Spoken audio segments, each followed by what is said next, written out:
Europa, que había seguido siendo un remanso de pequeñas comunidades agrícolas, se incorporó tardíamente al proceso de la civilización. Durante el milenio anterior a Cristo, hubo un gran incremento de la población en el norte de Europa, donde empezaron a cultivar grandes extensiones de tierra por primera vez.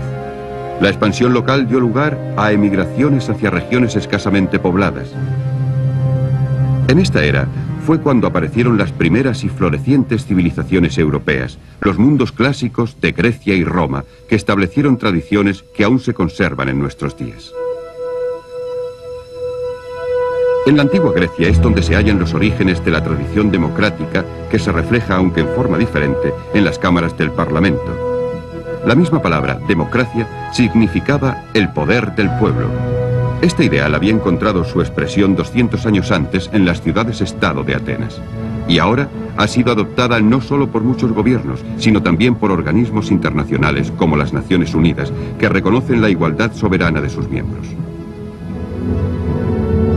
Por otra parte, debemos mirar a los romanos para hallar los orígenes del pensamiento legal. Casi todas las naciones de la Europa continental poseen códigos legales de estructura romana.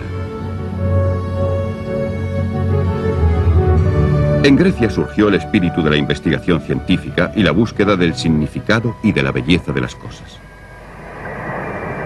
Sus matemáticos, sus filósofos, como Sócrates, establecieron unos principios que aún se enseñan en los colegios.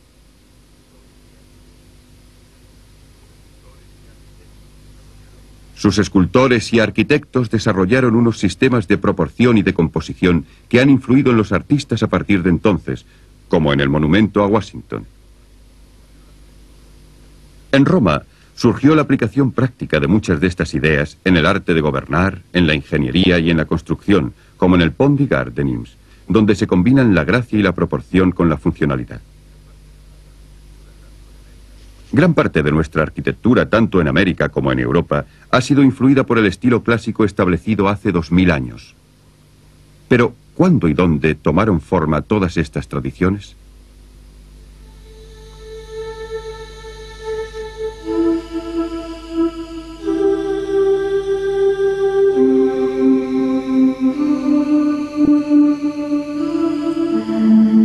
Mirando hacia el pasado, podemos evocar las imágenes que colocaron los cimientos de muchos de los aspectos de la civilización europea.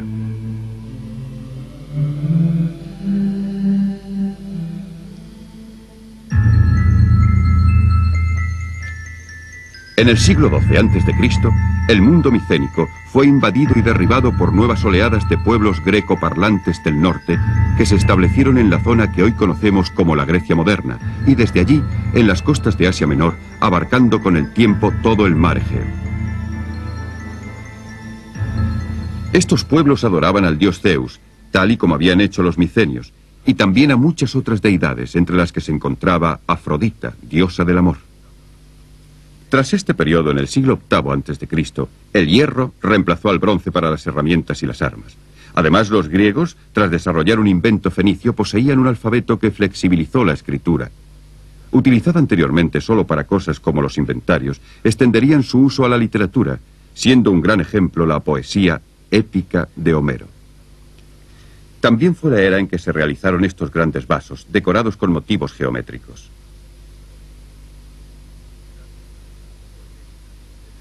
La vida griega o helénica dependía de la ciudad-estado o polis. Grecia posee un gran número de pequeñas llanuras costeras rodeadas de montañas. Aquí una comunidad podía crecer en un aislamiento relativo de sus vecinos. Esto ayudó a formar unas unidades políticas naturales, con frecuencia muy reducidas, surgidas a partir de comunidades agrícolas, siendo Atenas la que se convertiría en la mayor de las ciudades-estados.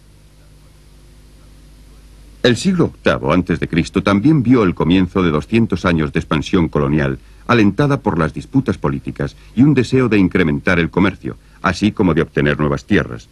El comercio fue facilitado por la aparición de la moneda, que había tenido lugar en Lidia a comienzos del siglo VII a.C. Los colonizadores griegos se desplazaron en círculos cada vez más amplios hasta el Mar Negro y Tracia al este, hasta Sicilia en el sur de Italia, Francia y España al oeste. Aunque no eran colonias en el sentido moderno de la palabra, sino unos asentamientos agrícolas independientes, este movimiento cambió la faz del Mediterráneo. El mar Egeo oriental se convirtió en el punto de encuentro de nuevas fuerzas culturales procedentes de Siria, Mesopotamia e incluso de la India.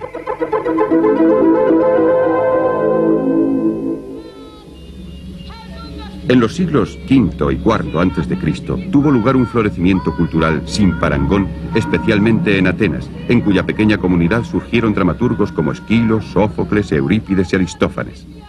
Se cree que Eurípides escribió unas 92 obras de teatro, muchas de las cuales aún pueden leerse y representarse en nuestros días. También fue la era de historiadores como Tucídides y Herodoto, de Demóstenes y de Pericles, los oradores políticos, y de gigantes de la filosofía como Platón y Aristóteles.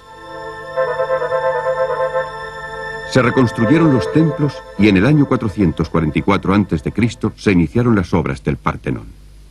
Se completó con 50 impresionantes columnas que sustentaban un friso continuo de 160 metros de largo, de los cuales 102 aún pueden ser admirados por los visitantes del siglo XX.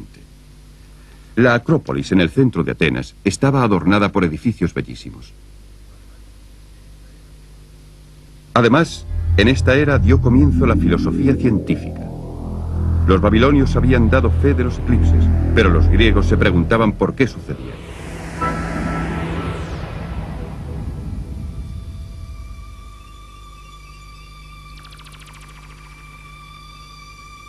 Los egipcios habían utilizado la geometría, pero los griegos desarrollaron el teorema de Pitágoras. En vez de aceptar las cosas por su valor aparente, los pensadores griegos se dedicaron a explorar la lógica que encerraban.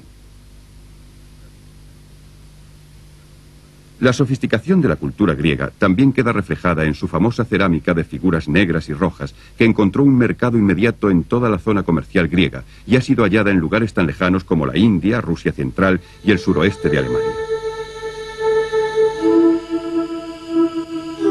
No obstante, estos hallazgos no eran producto de una sociedad exenta de problemas. La amenaza que presentaba el conflicto entre ricos y pobres y la revuelta de los esclavos aumentó con la introducción de la agricultura comercial y las grandes propiedades. Los pequeños agricultores quedaron arruinados y los campesinos sin tierra huyeron a las ciudades, engrosando las filas de los pobres urbanos.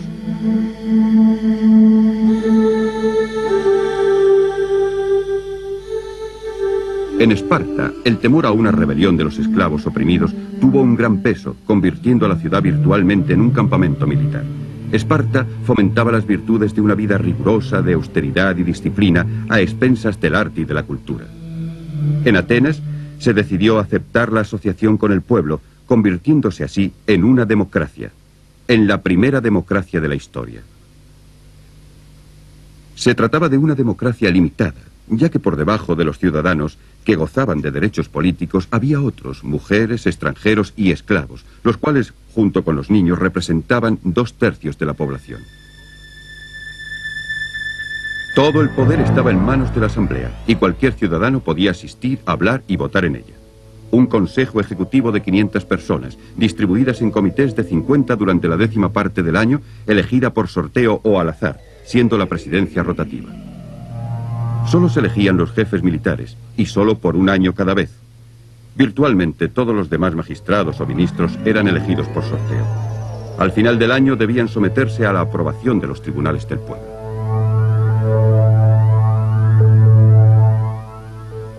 Pericles, el famoso político ateniense, lo describió de esta forma: nuestra constitución se denomina democracia porque el poder se encuentra en manos de la mayoría y no de una minoría. Pero nuestras leyes garantizan un trato igual para todos en las disputas privadas. Sin embargo, la democracia ateniense era un edificio muy frágil, con las fuerzas reaccionarias siempre acechando, dispuestas a reconquistar sus privilegios.